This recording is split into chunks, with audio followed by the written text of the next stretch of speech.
Good evening and welcome to the first presentation of the 2022-2023 season of Avalanche Canada's webinar series. Winter is coming, although it's taking its time, and we're excited to be sharing some great presentations with you this season. My name is Sarah Taylor and I'm your producer for the evening. Lisa Perizzoli and Amy Irving are also online. They are moderators and they'll be looking out for your questions in the Q&A box. Thank you for joining us tonight. Over the last 2 years, we've presented a variety of webinars and found that being online means we get to share Avalanche safety messaging with even more of you than before. We're glad you're with us this evening, and we'd love to see you share these webinars with others throughout the winter. Our mission is to help educate backcountry users so that you can go out and play safe. We want you to know more, go further, and come home. Before we start, I'd like to acknowledge that our session is being hosted on the territory of 4 nations, the Sinixt, Secwepemc, Ktunaxa, and Stilts. As a national organization, we also acknowledge the First Nations, Métis, and Inuit nations on whose land we live and recreate. Sorry, got my little slide stuck. We'd also like to recognize our sponsors. We're very grateful for our sponsors and their loyalty to us throughout these challenging economic times and working with us to reach all the backcountry users this winter. This webinar is presented by MEC, Mountain Equipment Company. MEC has been a long-time sponsor of Avalanche Canada, working with us to keep you safe, including supporting the MEC Avalanche Safety Grant. We're thrilled about their ongoing commitment to avalanche safety. Look out for some sweet prizes from them later in the webinar. A couple of housekeeping notes before we get going. Everyone will be automatically muted. There'll be an opportunity to ask questions at the end. To do so, click on the raise hand icon in the bottom of your Zoom screen. That way we can unmute you so you can ask your question. If you prefer not to talk, you can also use the Q&A box, which is at the bottom of your screen. Please make sure you put your questions in the Q&A box rather than the chat box, because sometimes in the chat box we can miss them. Today's presentation are recognizing avalanche terrain and trip preparedness. So do you ever look at terrain and wonder whether it's something you should be going into? The presentation this evening will look at the terrain, weather, and snowpack factors you need to understand how to make a safe decision in the backcountry. Joining us tonight, we also have BC Adventure Smart, who will present on all things trip preparedness. Our first presenter this evening is Colin Garrity. Colin has been a forecaster with Avalanche Canada for 7 years and leads our team on Vancouver Island, which is now in its 2nd season. Having a field team on Vancouver Island helps us immensely with collecting data for forecasts there, as well as sharing education and outreach events. Our second presenter tonight is Sandra Richards. Since 1992, Sandra has been involved in outdoor recreation management, including time spent as a park ranger and with her provincial and national incident prevention. Today, Sandra is now in her 18th year with BC Adventure Smart as the executive director. She manages and directs all aspects of the program and supports over 500 volunteer outdoor educators in BC. Sandra also collaborates closely with BC's 78 search and rescue groups, industry partners, tourism agencies, destination marketing organization, and parks, all helping to reduce the number and severity of incidents in BC and across Canada. So without further preamble, I'm going to pass it across to Colin so we can get this started. Awesome. Thanks so much, Sarah, for that great intro. I don't think I ever will get tired of watching that AvCan Splash video. It's so awesome. Cool. I'm going to start sharing my screen now. So just give me a quick moment.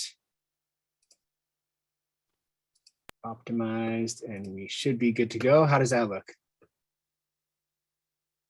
It looks good. Sorry, I had muted myself and couldn't find the button. Oh, my square moved a little bit, so I'm just going to adjust it slightly. And I'm just going to do this. Sorry for the added time here, folks. Just tidying it up for you. Great. So thanks again for everybody that's joining us tonight. Stoked to get the season started with talking about a few aspects of avalanche awareness. one key focus is going to be recognizing avalanche terrain, as you can see from this title slide here. There's lots here for folks that are new to talking about avalanches, new to exploring the backcountry, but I hope some helpful tidbits and good kind of refreshers for folks that are more avalanche aficionados here tonight. So something for everyone. Before I dig into it, I think we should launch a couple of polls just to kind of get a sense of who we're chatting with tonight. So the first of these is about how you get around in the backcountry, or how you're planning to get around the backcountry, whether that's as a ski tourer, split boarder, sledder, snowshoer, the way that you convey yourself through backcountry terrain. And that poll should be getting launched shortly. I think it's either, oh yeah, there it is. Perfect. So ski board, snowshoe hike, sled/snow bike, or ice climb. Go ahead and click there. It's a secret ballot, so don't worry about outing yourself as an ice climber or as a sled snow biker or something. Actually, I hope we get a little bit of everybody here. That'd be pretty cool. Usually we're pretty heavy on the ski board thing, but a lot more snowshoers in the last few years for sure. A lot more of everybody really in the last few years. It's probably still tallying up. This helps me just to kind of know a little bit about who I'm chatting with. So maybe I'll veer in one direction or another, depending on who we've got in the room. And there's lots of folks here. I heard something like 800 or something signed up. Usually we get somewhere close to half of that. So maybe if there's 400 people here, it's actually pretty remarkable. And there's not much snow on the ground yet either. So it's pretty awesome that folks are stoked and getting stoked, ready to see that snow fly. Might start this weekend. Did that come through? You must be getting close to, say, 80% or something.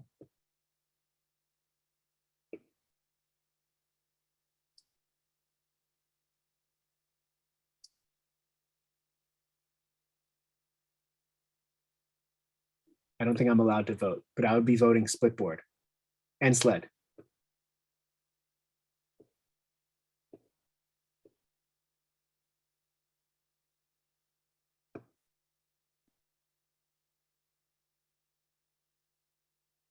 There should be a close to close the poll. Oh, there we go. Yeah, lots of skiers, boarders, 190 of them. Snowshoe hikes coming in second. Sled, snow bike. That's awesome to have some representation there, and 5 ice climbers. That's actually pretty impressive too. Cool. Well, welcome everybody. Thanks for partaking there. And then one more to get a bit more info about you. I'm curious what level of training folks are at. Whether you've taken no course at all, or maybe like a seminar or an avalanche awareness workshop or something like that. Read a book maybe. Some more formal education like the AST1 or AST2 programs created by Avalanche Canada, or if you're at the pro level, say like a CAA operations level 1 or level 2. If there's some level 2s in here, I'm really gonna have to step up my game. Actually, they already know it all, right? So I'll have to step it up for the nuns or the a littles.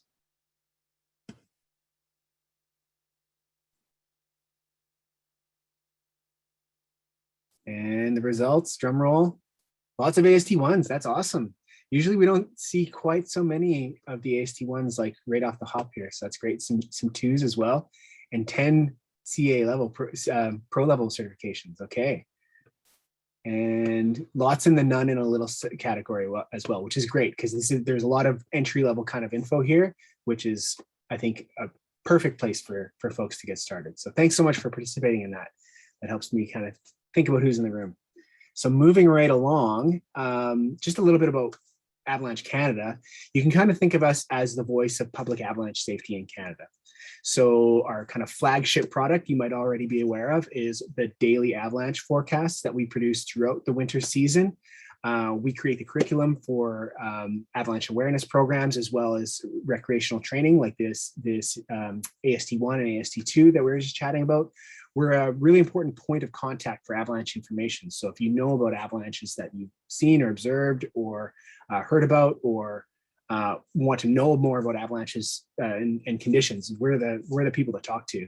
We also facilitate a lot of research. We have a great relationship with the Simon Fraser University, and we do really cool projects with them lately about creating forecasts that are better suited or really well suited to our users or our readers. And really the big picture is to encourage and educate people to recreate safely in winter backcountry. So we're definitely not trying to keep folks away from the backcountry. We want to bring them in. We want to bring you in a safe way.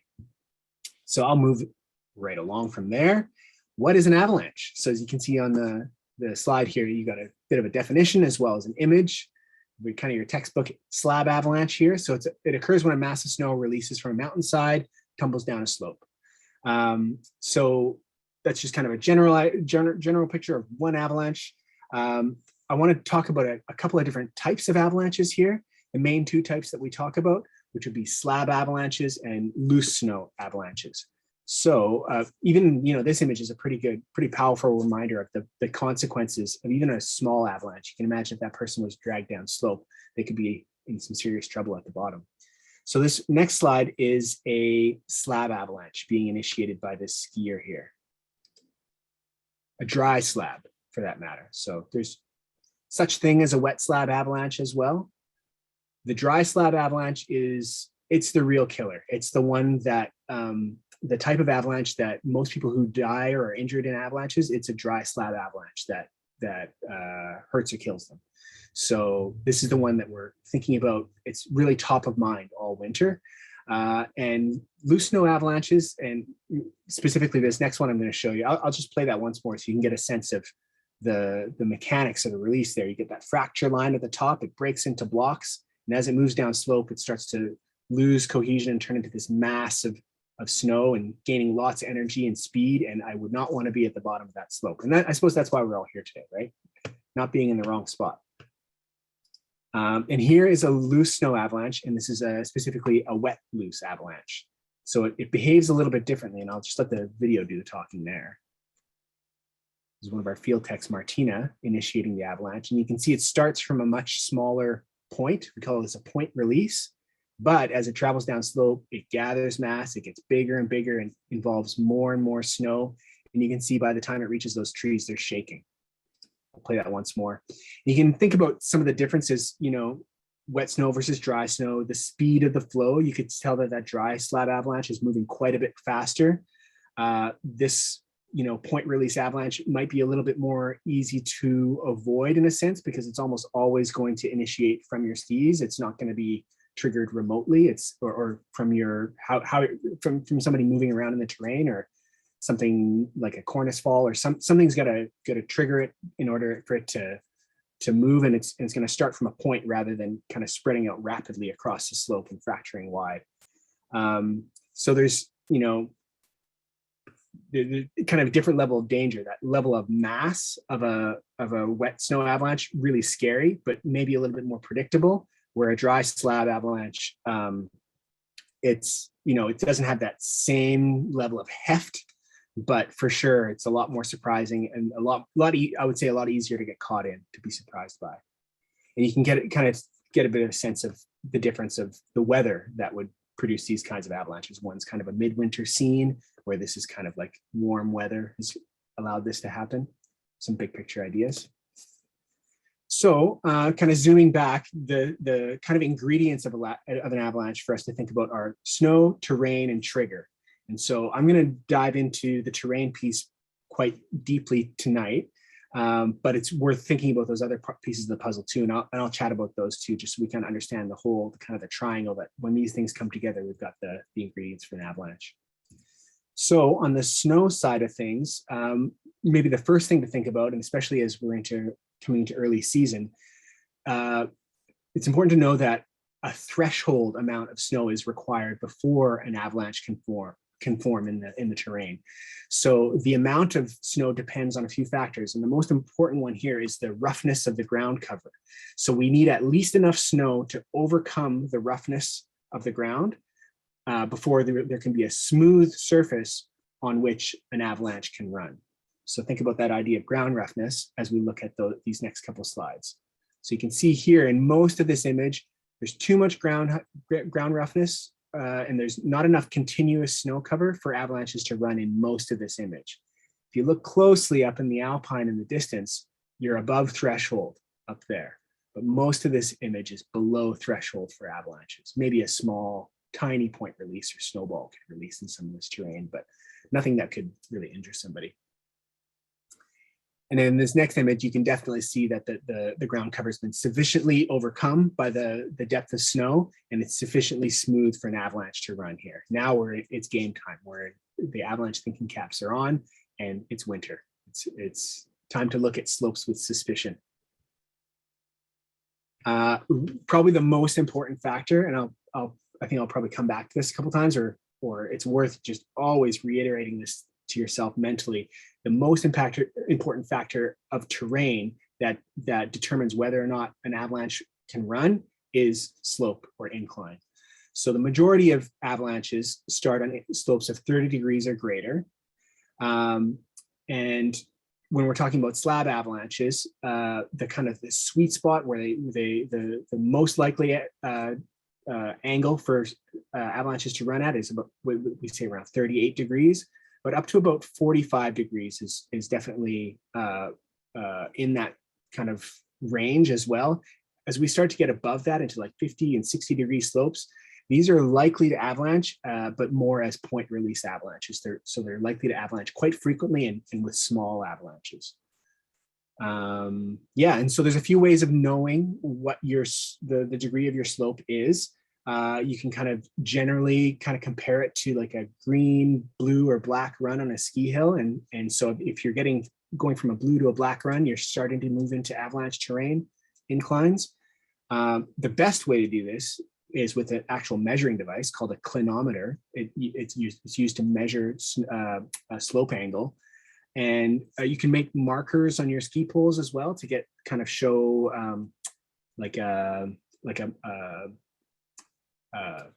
marking points for where you'd get a 45 degree angle or 30 degree angle. It takes a bit of measuring and putting some tape on your ski poles.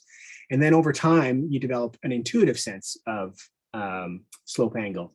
This does come with experience though. So you really want to spend a lot of time testing those estimates and measure them often. And the more you measure your estimates, the better you're going to be at estimating.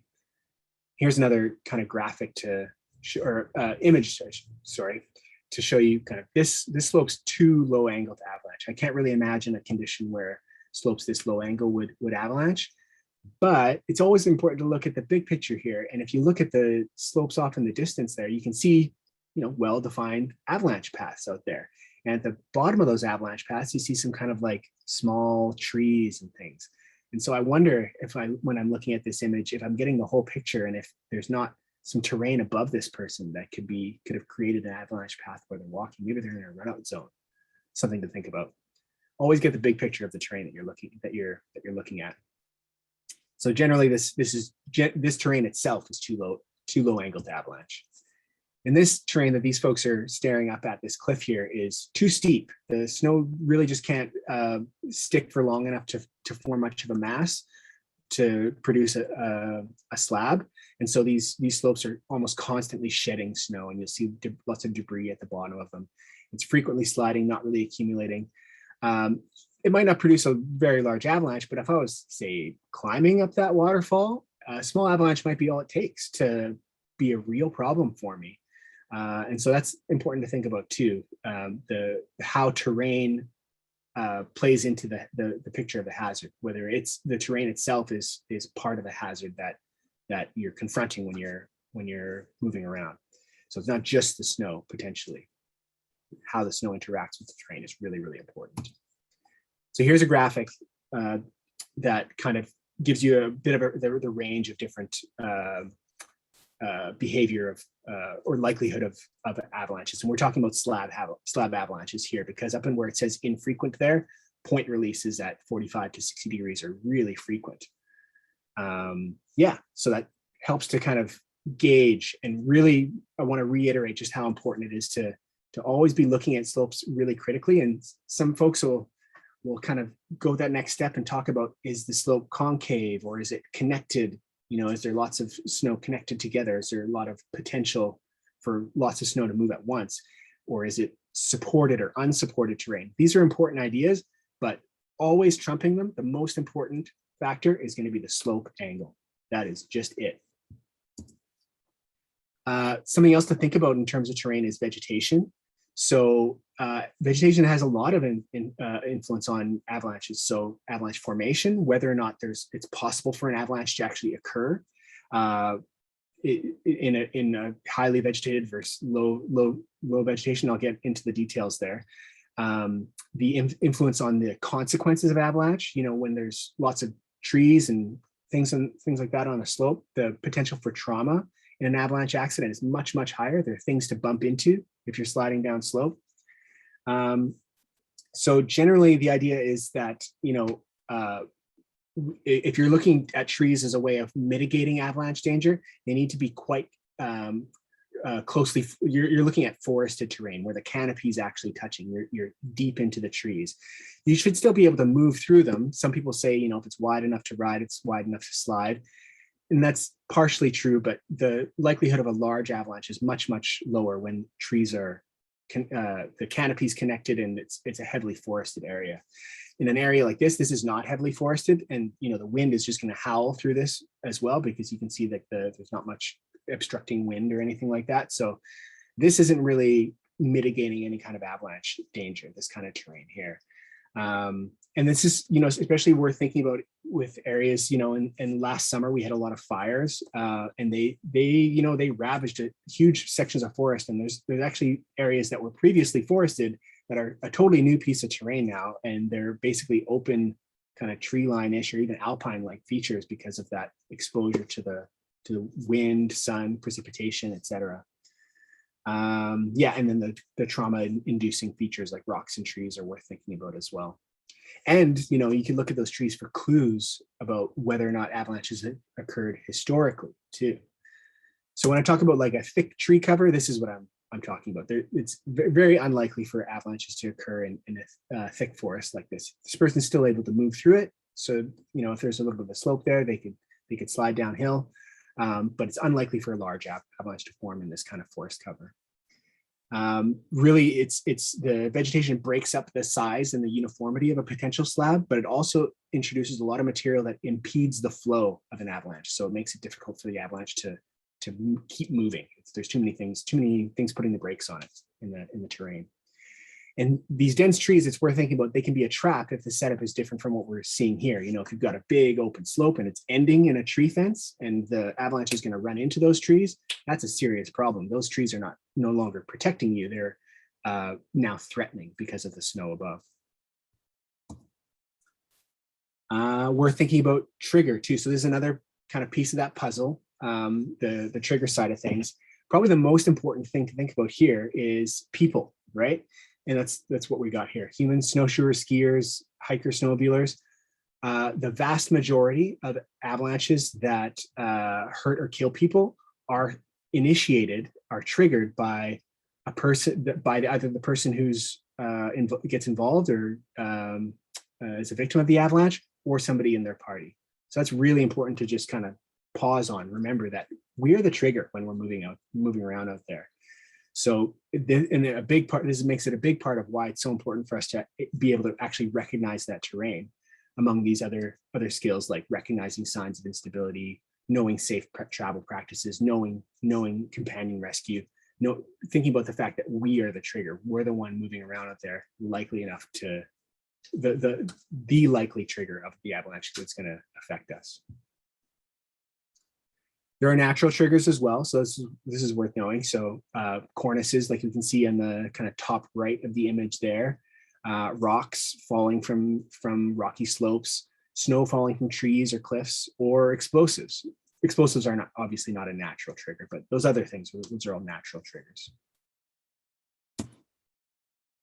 And you can see there's some unwise places to stand. I mean, this person's standing in a great spot, but you can see up around these cornices, there's definitely some places I would not want to be standing up, even though they're nice and flat. Like I can see, I don't know if you can see my mouse, but basically on those flat zones above those cornices are very, very, very dangerous places to be. Here are some more natural triggers. So snowfall itself. So as snow accumulates, we can achieve something what's called a critical load on an avalanche layer or a weak layer in the snowpack. And when that critical load is reached, we can have avalanches form naturally. Wind moving snow around is another way of achieving that critical load. So wind can actually move snow into a certain depth much more rapidly than snowfall can do on its own. So wind is a really important factor. Even if it's not snowing, wind can produce enough loading of snow on a slope to produce avalanches all on its own. As long as there's snow available for transport on the surface, the wind can move it and form avalanches. Warm weather is another one. So heat is a really important factor in snow metamorphosis, and it makes it happen really quickly. And the snowpack usually needs time to recover to changes, and the recovery time for when there's rapid warming going on just isn't there. And so warm weather is a really important what we can think of as a trigger. So strong days with strong sun, this is an example of that. Rain is another really important avalanche trigger. So if you're seeing rain on dry snow, you can expect avalanches to happen. I just want to check my notes here. There's nothing else to say. Yeah, good. So here's just a bit of an kind of animation to show us just quite graphically, so we don't have to kind of think about the real world too much. We can just look at this graphic representation of how an avalanche forms. You can see there's some ground roughness on the surface there. Some snow accumulates, it overcomes the ground roughness. You lay that on a slope of a certain angle, and your chance of avalanches is going to increase. And now we're into like a double black, single black, double black diamond. And there's that idea that most fatal avalanches are triggered by the victim or somebody in their party. Let's not let it be us. So another really important idea, I kind of alluded to this earlier, the idea of a terrain trap. So they take many forms.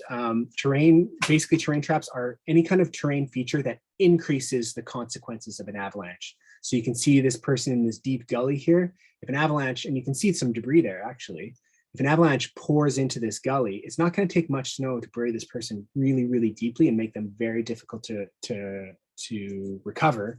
And as well, adds much more pressure, a lot more potential for trauma from the depth of the deposit that could accumulate. If there wasn't this, pit, and if it was just a long planar slope for the snow to run down, you wouldn't get that rapid accumulation in this, like what we can see here. So other ideas of terrain traps could be cliffs, getting swept off a cliff, even by a small avalanche, like we were talking about, like an ice climber being affected by a small avalanche, somebody skiing or riding through, aggressive extreme terrain. That is in itself a terrain trap, right? If an avalanche occurs in that kind of terrain, the consequences are going to be heightened because of that. Gullies, like we can see here, trees, like I talked about, the tree fence at the base of a slope that's has potential to avalanche is a definite terrain trap. A sharp finish to a slope, so a slope that runs, I don't know, like there's my hand, runs steeply but then finishes kind of like a hockey stick, ends dramatically. Actually, there was one in the in that first slide. There's a bit of a hockey stick shape to that slope, and that functions a lot like this gully. It forces the snow to accumulate in that one spot. And then we've got some other images of terrain traps. So you can see the tree fence there. You can see the cliff there, the unsupported slope, so that this avalanche can run right over that cliff without anything holding it back. Another important terrain attribute would be that of overhead hazard. So this is terrain that you're not in, or you don't feel like you're in necessarily, but you're affected by it because the avalanches that occur above you can run into your location. And so these cornices that are just lining the top of this slope here, those are an overhead hazard. Ice can form the same thing. So if you have like an ice fall zone, definitely an overhead hazard, but really any avalanche slope that's above you can be considered an overhead hazard. So, how to recognize this stuff? You got to look up always make it a habit to look above you, know what's above you at all times. If you can't see what's above you, know what's above you by looking at a map, looking at your digital mapping product or a physical map, a paper map. And you can also look at vegetation clues. So I just wanted to, oh yeah, the definition here refers to an avalanche slope or hazard such as cornice or loose rock that threatens the area below it. When traveling in avalanche terrain, important to maintain awareness of overhead hazards and the places they threaten. Avoid them when possible, or minimize the number of people exposed or the duration of their exposure when you can't avoid overhead hazard. So in this image, you can see some overhead that's actually come down, and this person that's approaching with the sled is probably thinking about that last remaining piece of cornice that's sitting up there. Here you can kind of see there's some clues in the vegetation. Hey, I can see this tree on the right-hand side that's kind of flagged. It's lost its lower branches, and there's not many tall trees in the middle of a slope here. So I wonder if this isn't an avalanche path, right? And I can see cornices lining the ridge crest at the top there too. So definitely this person's flirting with the edge of a place where there's some overhead hazard. Another thing to think about with terrain is kind of how it's classified in terms of who manages it. So when we're in a ski resort area, the resort is the company that manages the resort are managing that avalanche terrain for you. They're creating their own avalanches so that you're not moving into the picture and creating them in a place where you shouldn't need to be concerned with them. So you can go to a place like Sunshine Village, like we're seeing in this image here, and not have to carry your transceiver around with you because ski patrol's been out there moving hazard out of the way. Then you've got public roads. These are managed by the Ministry of Transportation and Infrastructure and by Parks Canada in some places in Western Canada. And they also are managed, so that you can drive with confidence down the highway as long as you're not driving through an avalanche closure, and have some confidence that you're not going to be hit by an avalanche when you're there. When you're in that red zone though, in the middle, this isn't, a public road. It's not a ski resort. It's not a managed area. Nobody's taking care of the avalanche risk. We're responsible for managing the risk ourselves. So this is what happens on the highways when there's closures. And this was what might be happening above you in a closure. So this is a reason never to enter a closure. This is you can see a explosive controlled avalanche that's knocking snow loose off all aspects of this piece of alpine terrain, and it's all coming tumbling below. The place where this ends up probably isn't even in sight of where this is happening. So you wouldn't even know that it's coming down. So you just need to obey the signage that you see. Signage like this, right? At the ski hill, you've got your avalanche danger signs.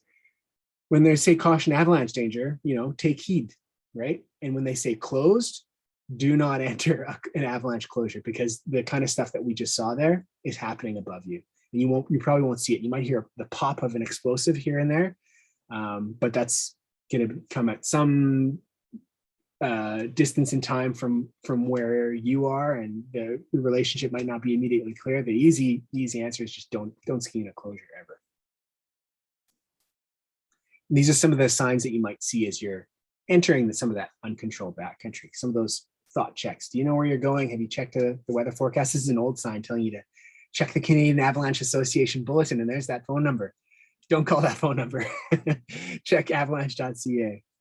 And here's some patrollers doing some hand charging of a slope. So he's got a couple shots tied together there, lit the igniter, and sent it off into the start zone, and getting a pretty good result. There's some heli bombing. Watching for the results. Pretty good. Here I am assessing the results of the control. Yeah, so here's some of that everywhere else terrain. I believe this is around Mount Seymour. So really key, you look at terrain like this, a place like Mount Seymour, people are hiking there in their flip-flops with their little corgis and things like that. This is a very friendly place to go, as long as you're on those kind of defined parks trails. As soon as you leave those defined trails and venture off into the terrain surrounding it, a place like Mount Seymour in particular, incredibly treacherous terrain surrounding that ridgeline that forms the resort area itself. So absolutely essential to have your wits about you if you're and the equipment that you need to enter terrain like that. And we'll talk more about that. Here's actually the trailhead at Mount Seymour. I don't think it's a corgi, it looks more like a lab, but yeah, some folks heading out, little pink backpacks. And this is, I don't imagine there's a shovel and probe in that backpack, but as long as somebody's heading up this trail, staying on the marked parks trail, they're going to be perfectly fine, because that trail doesn't enter avalanche terrain. But as soon as you start veering off the ridgeline, big problems for sure. Yeah, and so this is kind of us, right? We were out there, there's often no signage when you're entering places where there's avalanche terrain, because there's just too much terrain. And it would be a real shame to see that many signs in the backcountry. So how do you know when you're in avalanche terrain when there's no signs posted to tell you? Looking for those vegetation clues, looking at a topographic map to understand the overhead terrain, and evaluating the slopes that you're in and around. So, and the real key one there is slope angle. What is the slope angle of the terrain that you're in, and of the terrain that surrounds you? So now what? You need some resources to help manage this risk, right? So of course, here I am to flog the avalanche.ca website, and it looks a little different than it has this year than it has in years past. So we've moved to this new system of flexible forecast regions, which I think is going to really enhance people's experience of working through our website, because we're going to be able to select regions on a daily basis when we decide that we need the region shapes to look different, whether it's a snowpack factor, a weather factor, or an avalanche activity factor. We're going to be able to slice and dice these regions so that they make the most possible sense for folks. And you won't have the same region names to click on like you did before, but instead you can just use the location search function up in the top left, or you can just use the map to navigate into the spot that you're going. You can see a lot of different region boundaries here, but those won't necessarily, or probably won't be the regions that you're looking at when we start issuing forecasts in November. And here's another image just to show you, these are the sub-regions that we're working with. And so we can slice and dice our forecast regions along these lines throughout the winter now. So it's really exciting new advancement for the website.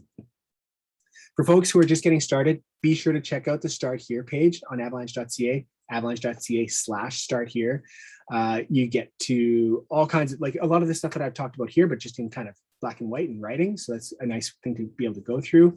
There's an online tutorial, access to training courses, and you'll also learn about the Avalanche Essentials, which I'm showing you here.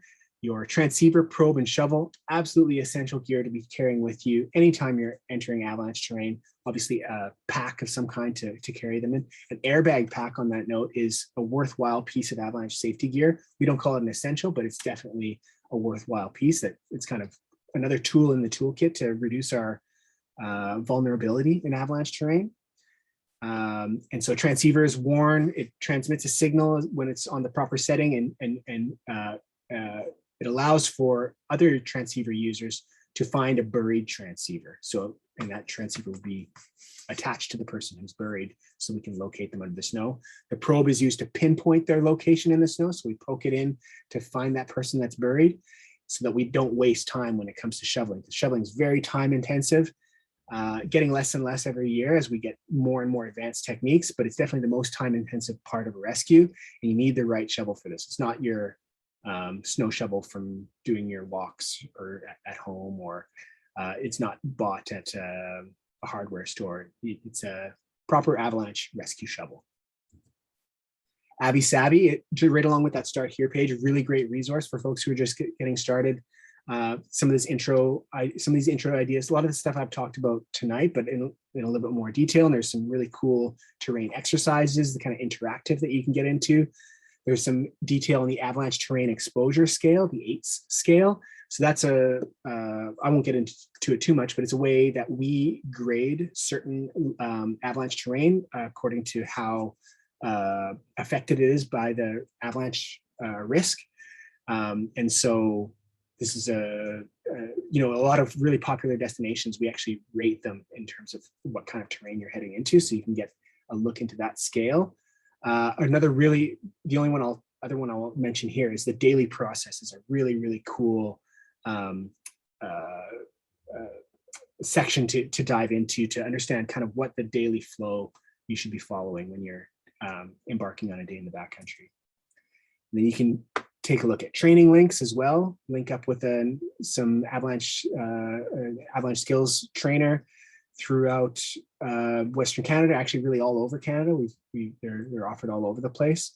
And I know we have quite a few ASD1s that maybe are thinking about ASD2, and some nuns and some seminar type folks who might be thinking about ASD1. So definitely hit the Learn tab on the website to go dial into that. And so, yeah, this is the big ideas are of what it takes to make avalanche terrain, understanding the conditions where and when avalanches are possible, this is key, having an awareness of those risks and whose responsibility they are. When you're in the uncontrolled backcountry, those risks are our own. How to be prepared, the equipment that you need to be carrying, and the knowledge that you need to have, where to access more info. And so now really the job is just to arm yourself and to inform yourself before heading out into the backcountry. Now, I want to end this on kind of a philosophical note. This is an old quote, and it's been formed in many different ways. When the snow is the problem, when the weak layer is the problem, when the avalanche problem is there, when there's a snow grain, or when the weather is the problem, terrain is the answer. So this is a really important one, I think, to reflect on, because, you know, when we think of there's a lot of uncertainties when we deal with kind of snow science and the avalanche kind of hazard, like grappling with that. And terrain itself is one of the very few things in our risk assessment that isn't clouded in uncertainty. So it's fixed, it's real, it's the ground under your feet, it's the mountains around you, you know, and it's in this uncertain world that is avalanche risk management, we really do need to make the most of the certainties that we can grasp, and terrain is one of them. So it's the ultimate certainty when uncertainty plagues your mind. It's like our kind of silver bullet, phone a friend, and a physical shield, literally a physical shield, that it's not magic, that protects us from avalanches when we aren't sure what's what in the rest of the world.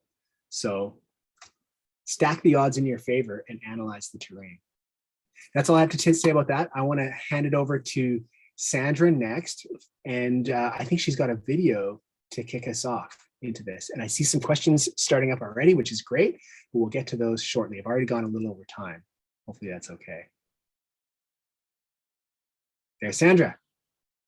Okay, Sandra, I think it's all you, and your video is probably getting queued up shortly. So I'm going to unshare and let you take over. Awesome. Thank you, Colin. Hi, everyone. Thanks, Avalanche Canada, for inviting me tonight. It's really good to be back and to kick off another winter with our industry cousins, who I like to describe as Avalanche Canada is to BC Adventure Smart.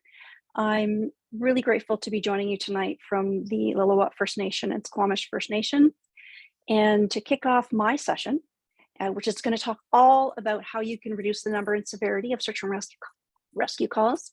I'd like to show you a quick little Stoke video that's similar to AvCan's, but nonetheless, it's ours, and I'll cue it up for us. Hang on 2 secs.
Awesome. There we go. I'm going to kick off here.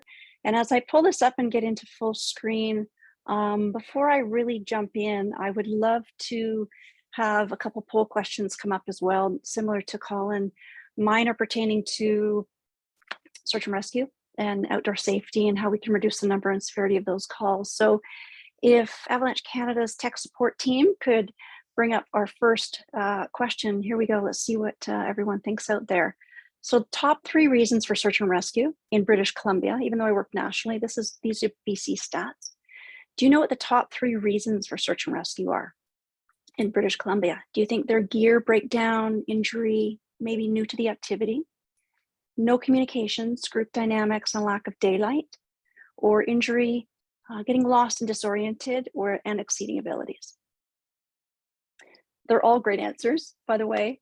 And out of all of the search and rescue calls in British Columbia, there is some consistency in both summer and winter for search and rescue calls. We can see some trends, and that helps me to use that data and everyone here at BC Search and Rescue Association to create outdoor education that's specific to those causations.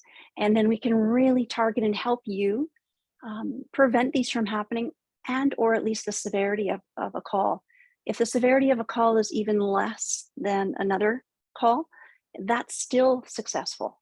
So accidents happen every year in British Columbia and throughout the country, but if we can reduce the severity, then that's a win as well. Very good, you guys, look at that. That's awesome. 70% of you knew what the top 3 reasons. We reiterate that a lot in our outdoor education. So hopefully you've seen that in our messaging, and it's easy to think about before you head out there that if you could prevent an injury or take care of one, that's a plus. If you can help not get lost through your training, your navigation and route finding, that's a win. And then exceeding abilities, that gets down to decision making individually and as a group. Thanks for playing the game. I have one more poll for you. If we could pull up the second one, and then I'll jump right into our trip preparedness. There's lots to share this evening to add to what Colin had to say. So let's think about search and rescue call volume in the province of BC. How many search and rescue incidents are there in British Columbia each year? 1,500, 1,900, 1,700. They're all big numbers. And one of the reasons over 18 years ago, the reason that Adventure Smart was created was based on that search and rescue call volume here in the province of BC. British Columbia Search and Rescue Association created Adventure Smart, and based on our provincial success, the program went national in 2009. Our call volume has continued to rise since 2004. There's a lot involved in that equation. More people are interested in doing outdoor activities in the backcountry, front country, all seasons. We're a healthy, active province. There's lots of promotion of outdoor recreation for British Columbia, tourism, social media. Through COVID, we were encouraged to spend time outside, and we saw a 30% increase in search and rescue calls during COVID 20 to 2022. Let's see what you all thought there. 1,500, 1,900, or 17. Great, you're on the mark. You're on a good trajectory of knowing the answers. It is 1,900, and that's a lot. That's more than anywhere else in Canada. So we want to do our best, you as individuals and groups, to see how we can reduce the number and severity of those calls. So let's jump right in here. If you followed us on social, you've seen us talk a lot about the 3 T's. This is the trifecta of outdoor safety from our perspective.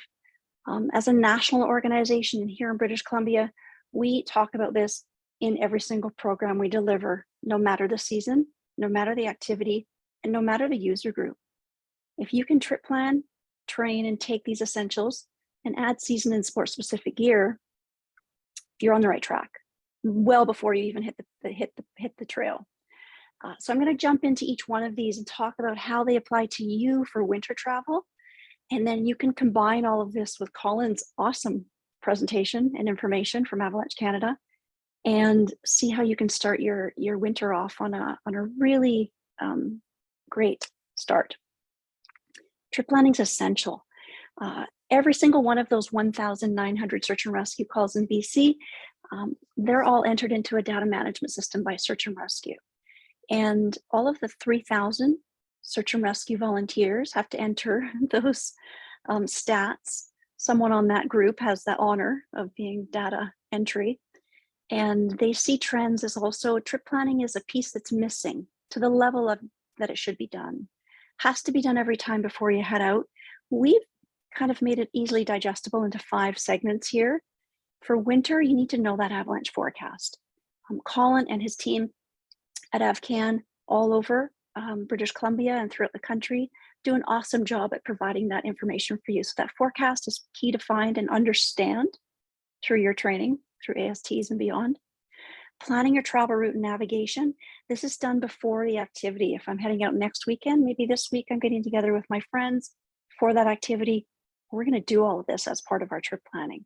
Knowing those terrain and conditions, looking up what we might need to know from other aspects of sources out there, guidebooks, online. There's many, many ways to search. Friends that have been in the area, industry professionals, land managers, checking the weather in detail to many levels of detail. And I'll give you a few examples of that shortly. And then leaving all of this comprehensive trip plan with a trusted emergency contact. And you've chosen that trusted emergency contact wisely. They understand what their role is if you're not back at a certain time to put things in place and get things rolling. And they have a strategic role to play, definitely. So I choose that person wisely. The avalanche forecast and hazards, these are considered and looked at by you as individuals and a group, and chat collectively with your group of backcountry enthusiasts to read and decipher all of this information. AvCan's done a great job at making it visually pleasing, easily accessible, and guiding you through providers to take these courses. So it's just amazing what they offer and how this all folds into your decision-making, planning, and then you have informed decisions based on reliable information that can help you plan your activity based on the hazards out there. Planning your travel route and nav, like I mentioned earlier, those guidebooks and apps, approved websites, reliable resources, paying close attention to that difficulty of that terrain in relation to your experience and ability and time. And I often say through all of our outdoor education, or if I'm on media and such, is easy access to really great terrain, which is done quite simply in a lot of regions in British Columbia, can give people a false sense of security. If it's easy to get to, it can bode well for those of us who know what we're doing and who are trained and who are aware. It's just as easily accessible for those who are unaware of all of the T's that need to be crossed and I's that need to be dotted. Know your limit and plan within it. If I'm with a group of 5 or 10, we know each other, hopefully, and if not, we're chatting to get to learn about each other. We're going to know that limit and plan within it for the group and stick together. And that's a whole other webinar that we're going to work at for winter later. Make sure you're understanding that estimated travel time and distance to be back by sunset, which is changing quickly. And it often catches subjects, those who are rescued, by surprise. Surprisingly, we all know when the sun sets, and yet it still catches people by surprise at times. Making sure you're fit enough and have enough time to get it in there. As you know now, the top 3 reasons for search and rescue, and just a little bullet at the bottom, getting lost and disoriented is the second most common reason for search and rescue, as a friendly reminder. Let's do a little comparison and pay close attention to the terrain as we look at these simple, accessible options through applications. So we've got Dog Mountain, which is on the North Shore, top left, and we have what it looks like in the middle to see that terrain feature, and that's so indicative of the North Shore, socked in, limited viz, and there's a topo in the top right, giving distance and elevation gain. If we come down to bottom left, we've got Sigurd Peak. It's only, it's a little bit longer compared to 5.5. We've got 14K, 8 hours though return, completely different aspects, regions, alpine, subalpine here, tree line here. And then we've got Avalanche Canada over here with some information between alpine tree line and below tree line. That is applicable to that weather check that I said, and the detail that we need to all individually do. So don't leave this to just one person in your group. Get together and do it as a group, or compare over a couple texts a week before or a couple days before as you get closer. You're checking those temperatures and the gradients of when precipitation might be coming in on the day of your adventure, the likelihood of precip, wind speed, which will play a role and factor in that snow load in that cornice building, like Colin had mentioned earlier, precipitation amounts, how much it's going to fall, how will that sit on the last storm cycle and that snow surface condition, and sunset time. So as a general rule, also, as you gain elevation for every 1,000 meters, there's about a 10-degree difference there on a clear day. So take that as a good example on what that would be like on a clear day. And if we apply that to this example that we looked at earlier with Sigurd Peak, we've gained almost 2,000 meters in elevation. There's 20 degrees difference. That could play more of a factor in the early part of the season and at the later part of the season, when sometimes we get used to those lower elevations and we know it gets colder as we gain elevation. However, sometimes it can throw people that drastic change in that, especially as the day or the evening rolls in, and how quickly that changes and how drastically that affects us in the mountains. Leaving a trusted, comprehensive trip plan with a trusted emergency contact. I'm sure a lot of you do this in some shape or form. It could be verbal, text, trailhead selfie, a phone call, a note on a scrumpled up piece of paper stuck to the fridge, on the kitchen table, wherever you leave notes at home, if you still leave notes. As long as you've done some form of it, that's a great start. We can help you with the finer details of that.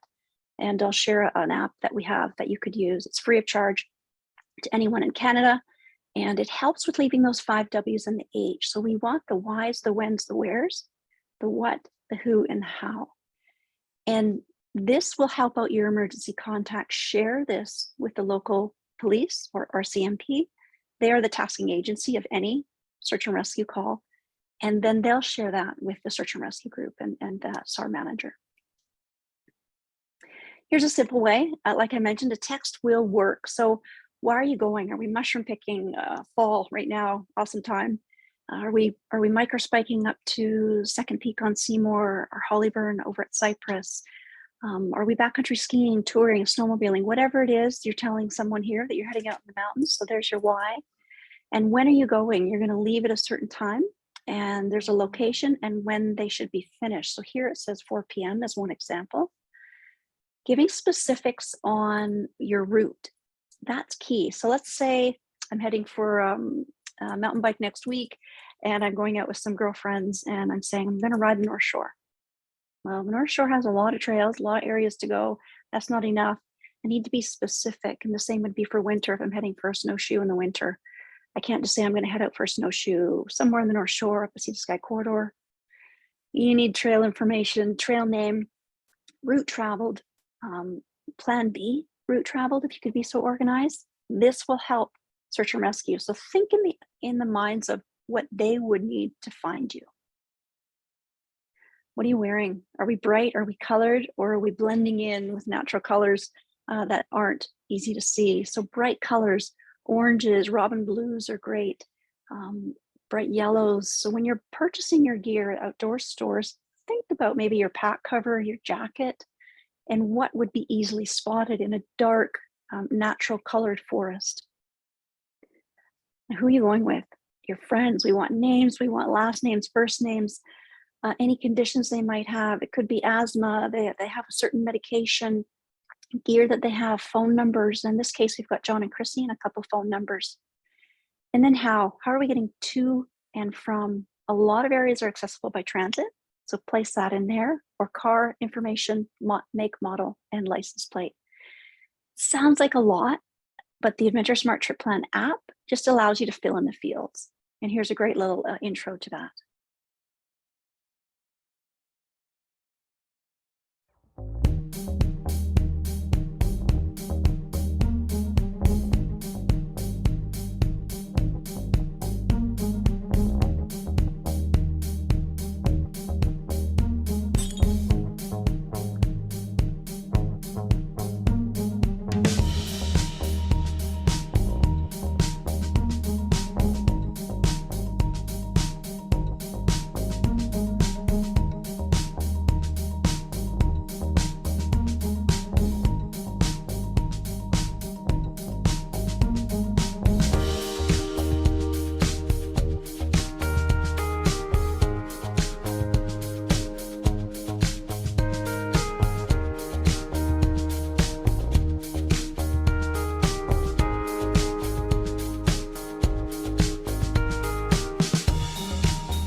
we don't need to see it again.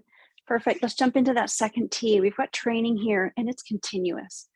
No matter what experience you have, if you're aware or unaware in the outdoors, that training is continuous. If you're just starting out, maybe tonight is that, which is a great spot to start with Avalanche Canada and BC Adventure Smart. It's a great start, which will lead you to further training if it's an AST, if it's any more of Avalanche Canada's webinars this winter, if it's some of ours that we've got queued up that can share some great insights to snow safety. So again, we've made this easily to unpack, if you will. And we've got activity-specific training. That would be AST, as we've mentioned, and so is Colin. That is critical for winter travel. Like I mentioned earlier, it's so easy to get to these great places to play outdoors. So easy. And can give us that false sense of security. And we might not think that we need an AST for this area, or that we don't need to pack all this gear just to go on that trail, because we left work, we got up quite easy in the car, it was easy to get to. Again, don't let those things fool you. Physical fitness training. Training sounds onerous and maybe, I don't want to go to the gym or do all these things. Training can consist of physical fitness, mental wellness, certification-based, mentorship. That list is lengthy, and it all really puzzles together quite nicely. And I bring in the mental wellness there too, because I could have a great day out there in the backcountry in the wintertime and be sound and happy and confident. And other days I could be out there with the same skills under my belt, and maybe mentally I'm not there. And maybe my choices will vary. So pay close attention to that as well. And we mentioned this as well when we deliver our children's program. It's Hug a Tree and Survive. And we talk about emotions and feelings too with the kids. It's helpful too. Navigation and route finding, we all know now that that ties into one of our top 3 causations. If you know how to use a map and a compass, that's a plus. North isn't changing drastically anytime too soon at all, hopefully, and that's great. So rely on old school if you can. Remember, your phone is awesome, but it's not your primary means of navigation and route finding or communication at all. It's not your primary. Wilderness first aid training, any first aid training is going to help. Wilderness is better. Rescue and emerge training. Tonight falls into that. You're getting prepared with all of this information. There's a lot in tonight's session, and that fits into that as well. Taking those essentials is key. We've got our backpacks on, each and every one of us. If there's 5 of us in a group, there's 5 backpacks. And there's 5 lists of all the essentials I'm about to share with you. People sometimes think, oh, this is a lot to carry. I don't have it all. We've made it look visually and literally quite easy to pack. You probably have a chunk of this at home already, or it's easily accessible. That headlamp, extra batteries, fire making kit, signaling device, which can be a whistle or a reflective device. It works well to communicate with aircraft. First aid kit, sun protection, and emergency blanket. I do that and stop there because it easily fits in that red sack that you can see in the top left picture. And then the extra food, warm clothing, navigation and communication is right there ready to roll. So it's not too hard to pack, but it doesn't stop there because we've got our season and sport specific gear. Here's an example of some of the additional pieces, of course. So the top left stays the same. That's your foundation of your pack for the winter. Then we're going to add transceiver, shovel, probe, goggles, all sorts of those extra pieces that we need to take with us that are key as long as we know how to use them. That falls back to the training piece. There's your transceiver, shovel, probe. Colin made an excellent point about this isn't your shovel from the backyard shed. It's not your shovel from the back of the car in case you need to shovel your car out of the parking lot. This is a unique season and sport specific tool that is manufactured specifically for carrying in your backpack and shoveling snow efficiently. What to do in an emergency? We'll go back to that 1900 incidents per year. Accidents happen. A lot of those are preventable, there's no question. A lot of the severity of those calls can be reduced. But again, they still happen. And this is a section that not everyone knows what to do once an incident does happen. And there's so much going on. Fear, anger, maybe at yourself, injury, dark, cold, hungry, wet, limited visibility. Maybe you're missing a friend. There's lots of happening. So gathering those thoughts and thinking about what I need to do will help you and your party. So the first action is just literally stop, even though this is the acronym. and you're checking to see why someone hurt. Have we missed someone? Can we spot them? What's the emergency? And we need to identify that. Is emergency care required? Do we need to call search and rescue? Or are you lost? And can you just happen to find that trail marker and continue? Your observations are key. Pardon me, your thinking is critical at this stage, and how will you contact search and rescue? I love this slide because it ties back to the Trip Plan app, or leaving that plan with an emergency contact. You know how to contact search and rescue because you have your secondary, you have your primary means of communication, which is a Spot, Zoleo, InReach as 3 examples. Your cell phone is your secondary means of communication, and you left a trip plan with an emergency contact. So there's already means to communicate with SAR via 911, which is police. Will anyone know you're lost or missing? Yes, because it's all on your trip plan. Will anyone know where you are? Yep, because it's all on your trip plan. When should you call a search and rescue? This is a good one. And if some people think, should we wait an hour? Should we look for our friend? Should we try to deal with this broken arm ourselves? You need to call right away. By the time that call is made, 911, it goes to the operator, it goes to police. Police collect that information, which could include your trip plan. Then they contact search and rescue. That's if the communication line is successful. If it's not successful and there's other means that you need to get through, then it's a lengthier time. So call as soon as you can. Search and rescue would rather be stood down or have the call stopped than have you call too late. Are you prepared to treat medical emergencies? Goes back to the training. You have your first aid, so that would be yes. Do you have those essentials with you to keep warm and dry? You sure do. They're pulling out of your pack and they're ready to roll. And remember, the number is 911, and then ask for police and they'll task search and rescue. And there's no charge for search and rescue, no charge ever. No matter the means of the subject needing help, there will never be a charge. You're observing for immediate hazards. You're looking around to see where I can make shelter and hunker down. And you're looking only for a clearing in case you can signal to search and rescue in an aircraft if there's one close to you, but don't go searching, stay put. Now you get to plan, you get to use the essentials out of your pack, build that fire if you're capable, keep yourself warm and dry with those extra layers. That's what we need to do. Maybe you've got an extra hat in there, maybe some socks to swap out wet ones. It's really critical. So the average time for search and rescue call is 8 hours. Imagine making that call for help just around sunset, because that's when the calls usually come in, and then having to wait 8 hours before you're successfully brought out. So now it's dark, it's cold, and you have an emergency for whatever reason. Again, that's the average. Some are a couple of hours, some are a couple of weeks. The average is 8 hours. Clothing's key. It's synthetic, it's not cotton. That layering system is critical. A fire is very important. There was a snowmobile incident last winter, I remember, I forget the location, but the party was incredible in how they arranged that scene for their subject and took great care. Their assessment of risk was management of that risky situation was incredible, and built a fire, and they knew how to do that. And there's a great example of a shelter and a bit of a lean-to there. How you can communicate outside of your Zoleo, InReach, or Spot, or sat phone. Cell phone, if it works, great. Search and rescue will use it too, but don't rely on it as primary. SOS in the snow is going to work. Making yourself as big and bright as possible. How can you be seen, heard? What are those contrasts? What are those clues that you can leave for those investigators, which are my 3,000 friends in BC or search and rescue? How will you signal to them? And there's some great ideas. And as I wrap up, just a little conclusion and a reminder as we started off, we want you to follow those 3 T's. So please apply trip planning, training, and taking those essentials. Pack the extra seasonal and sport-specific gear, transceiver, shovel, probe. And this all fits neatly in together into an awesome toolbox for you to have a wonderful, safe winter. There's a QR code to access our Trip Plan app, or you can also go to adventuresmart.ca and download it there. Again, it's free of charge. BC Adventure Smart, same handle for all our socials. If you haven't joined us yet, we've got some great webinars coming up, and we've offset them to Avalanche Canada. So all winter you could go 1 week AvCan, 1 week BC Adventure Smart, and rotate out all winter. You'd be full of so much information. Thank you so much for your support to Avalanche Canada for inviting me tonight. Thank you for everyone joining us. You've had a great start. You're having a great start to winter, even though it's not really here yet anywhere, I don't think.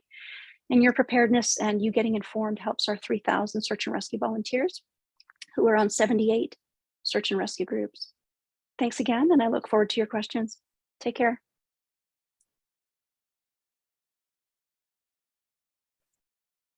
Thanks, Sandra and Colin. That was great. I know I definitely benefited from some of those reminders into the run-up of winter, and I'm sure everyone else did too. I think we have some questions from Yeah, I saw some really good ones in there. Yeah, and by I mean I know we have some questions. Lisa's going to share a couple of those with you now. Awesome. Yeah. Great. So this first question is probably a good one for Sandra. How do you know where to go if there's no trail to follow or signs, but you're wanting to ski in the backcountry? I saw that question come up earlier. I thought that was a really good question, and it was an honest question. And I think between Colin and my information shared tonight, it could hopefully steer you in the right direction. That to me falls in our first T of our 3 T's. That trip planning is critical. So how would I know where to go in an environment, in a backcountry environment, and throughout that terrain if I haven't been there before? That goes back to planning that with your group, understanding route finding, understanding the terrain, the difficulty, using our maps, our resources, topographical maps. If you're able to read them, if that means anything to you, some of us can look at the maps and understand what the contour lines mean. Others, it just looks like a great map with lots of lines on it. So knowing how to have the skills and ability to use the outdoor education that's out there, and that's one example with the topo, is all a part of it. And not to sound like this is onerous and there's so much to do before I have to go for a snowshoe. However, the more you know, the more you have in your backpack, literally, and the more you have in your toolbox mentally will help you route find. And also, there's nothing wrong with joining a club, an outdoor group, an outdoor club, hiring a guide. Some people don't even think about that or go that route, but there's great ones out there. Alpine Club is out there, ACC, there's Mountain Mentors, Urbana, there's all levels of different support systems. And AvCan and us are 2 of those industry ones, but there's many others too. And hiring a guide, I think, is often a good route to go. Great. Thanks, Sandra. This next question is probably for Colin. It's from Jesse. How do snowpacks tend to vary from West Coast to the Alberta Rockies in terms of the hazards you see? Yeah, they do vary a lot. So we kind of typically talk about 3 different snow climates. The maritime snow climate is what you find along the coast. The continental climate is what you find in the kind of in the Rockies. The farther away from the ocean you get, the closer you get to a continental climate. And then we have in the kind of in most of interior BC, we'd call it something along the lines of a transitional snowpack. So somewhere in between maritime and continental. It's important to keep in mind that, you know, avalanches are and associated hazards like cornices and things, these are caused by weather. They're not caused by climate, but we can still think about climate as a kind of like this general picture of the things that tend to happen in one place or another.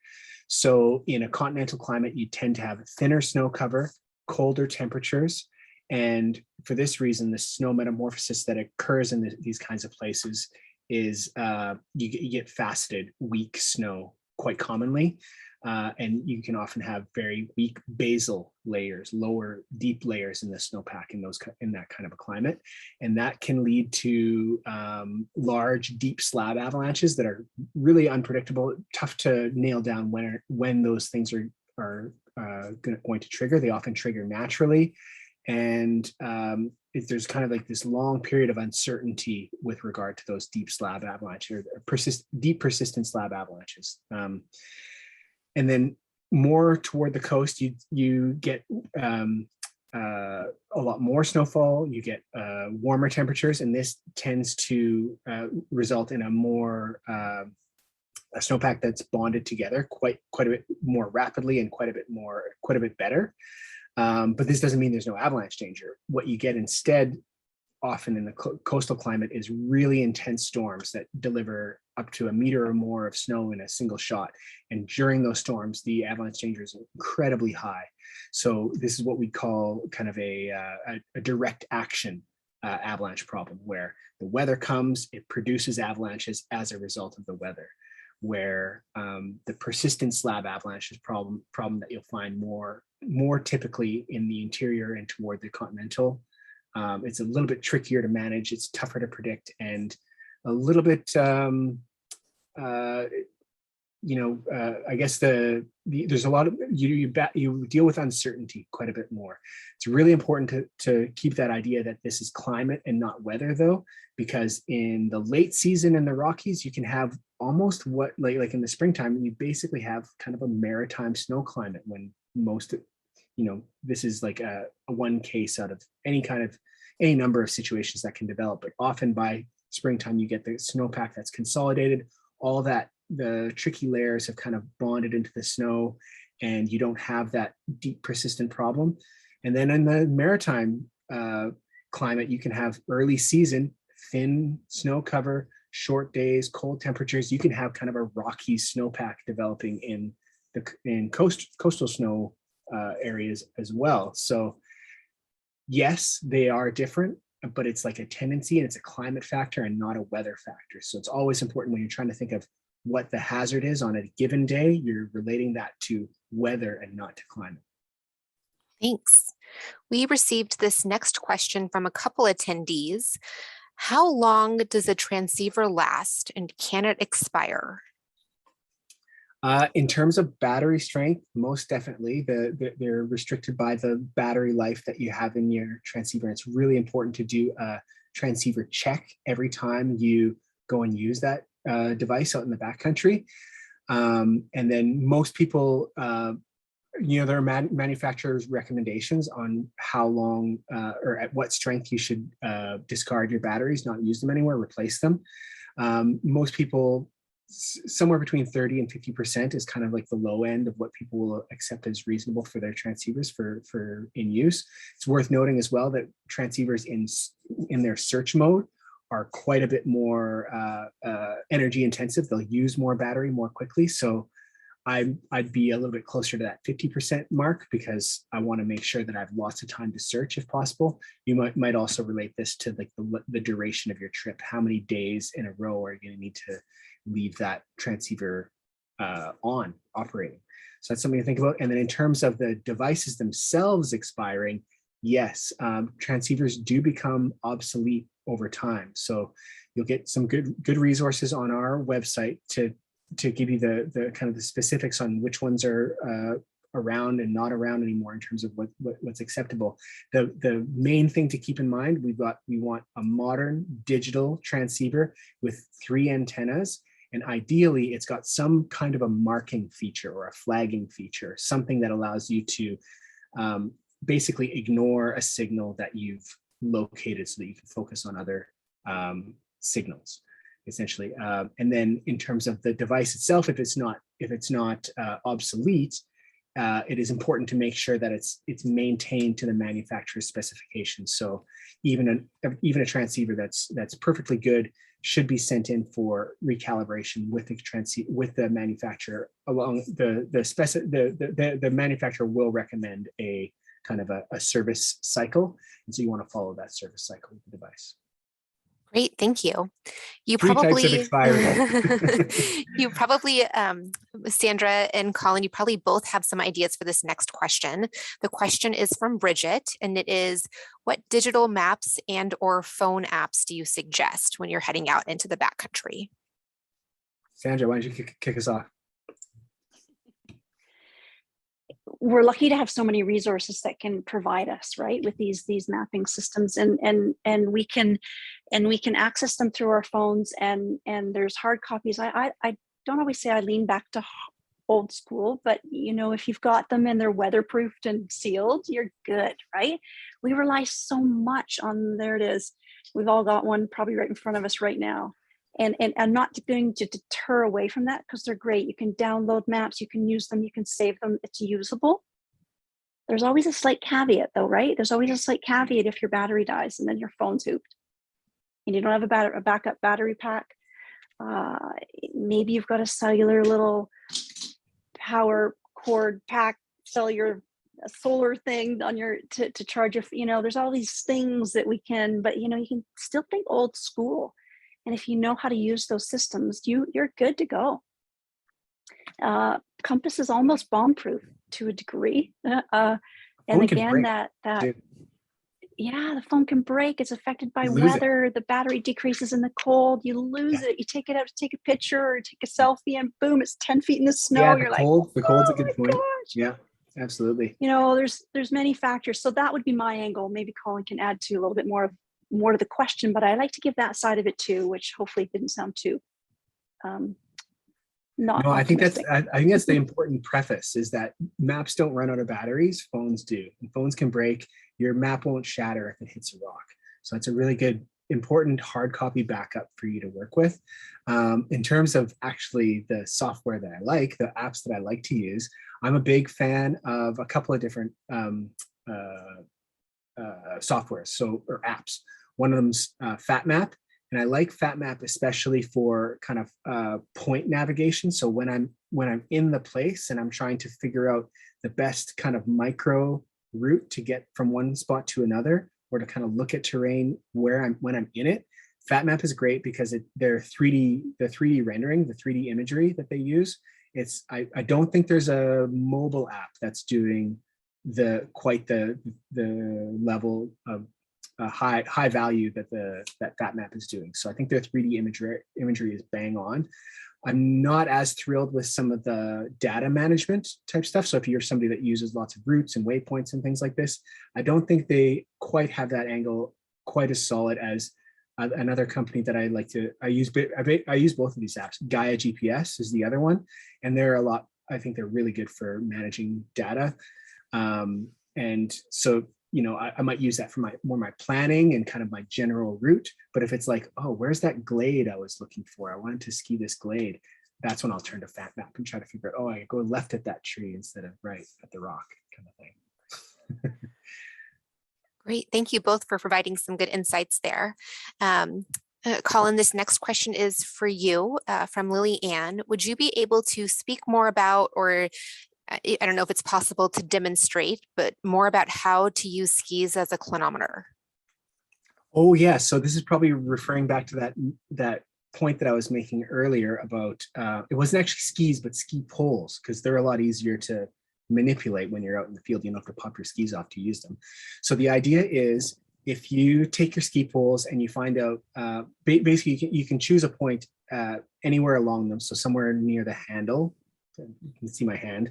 Kind of, it always gets blocked up by the green screen thing, but somewhere below the handle, you'd make a mark with a piece of tape on both poles. If you were to cross those poles, make a T with them, and touch both of those to an imaginary slope, you would have a 45-degree slope.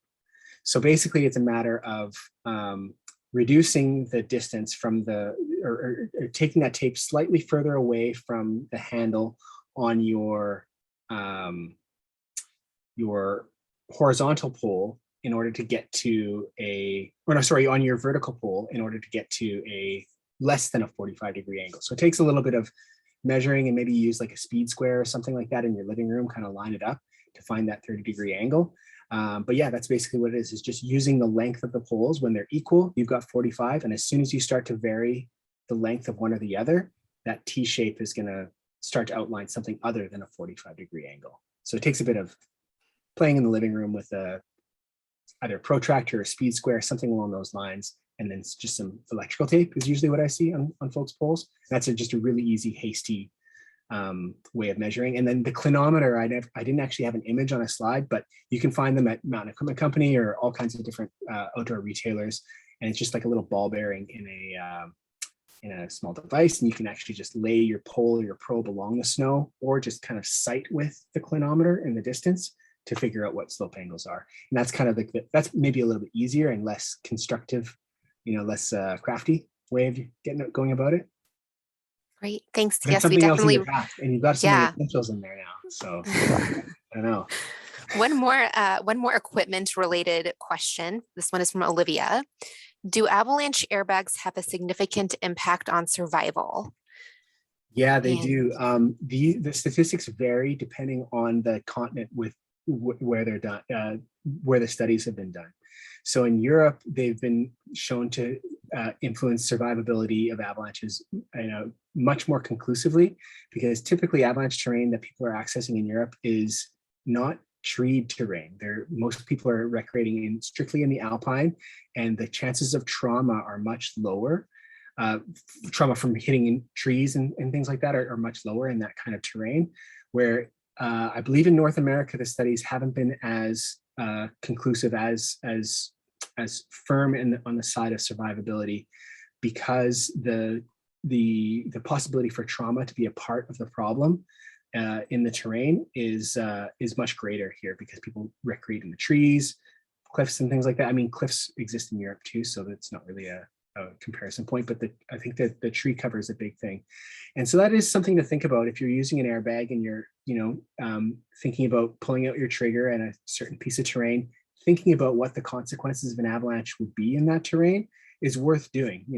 An airbag, it's by principle, it's going to be, it's going to give you buoyancy, and it's going to promote you making it all the way to the bottom of the slope.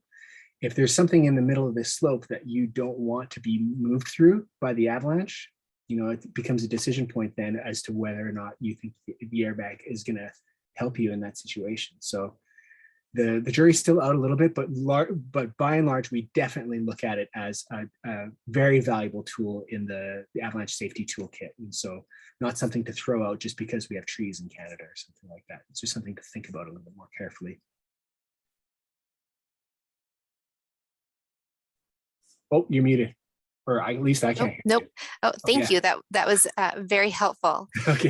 It does look like we have one more question, and I'm not sure the answer to this. Maybe Sandra or Colin, you might know. Is there a resource that can be used to access historical weather and or snowfall data for a region?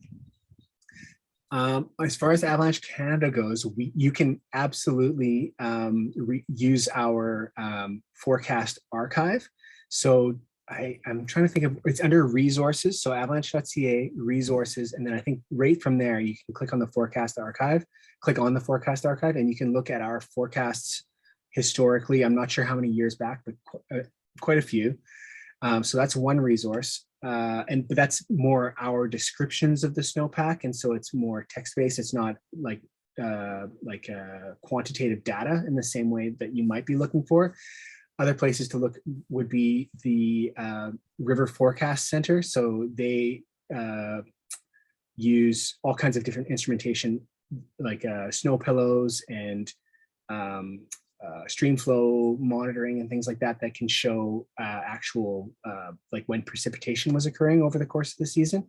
And that exists for Alberta as it's a different website. There's an Alberta website and there's a BC website, but essentially the River Forecast Center, or you could basically start looking up BC snow pillows or something, or another resource that gets you into the same zone and looking at all kinds of different weather resources, historical and otherwise, would be an old project that was actually created by one of those academic connections to Avalanche Canada.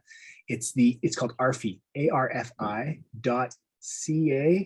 I want to say, or .com. Maybe one of our moderators or producers can take a quick look at what the ARFI URL actually is and pop it into the search bar there. And that's a great way. You can kind of see all of BC and click on the resource that you want, and you can see which ones are the BC snow pillows and which ones are River Forecast Center, or all kinds of different resources on that site.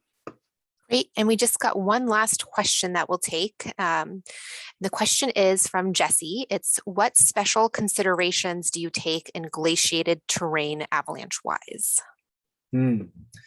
Well, I think the place to start there is, what's the extra risk? So what's the added, or what's the new hazard that we're introducing by entering glaciated terrain? And the main one that we're probably thinking about is crevasse hazard, right? So the crevasses are gaps in the ice that get covered with snow bridges that may not be visible, and that you can fall into them and be injured or killed. So some things I would be thinking about is choosing ascent and descent lines that avoid areas where there's known to be crevasses. or at least minimizing your exposure to crevasses in that terrain. And then if you're actually entering terrain that does have crevasses in it, then I'd be looking at roping up, but that's beyond the scope of what we're talking about, the idea of roping up. Avalanche Canada doesn't teach climbing or rope handling, rope use, those kinds of things. So this is definitely a place to seek out training, whether it's through the Association of Canadian Mountain Guides or some other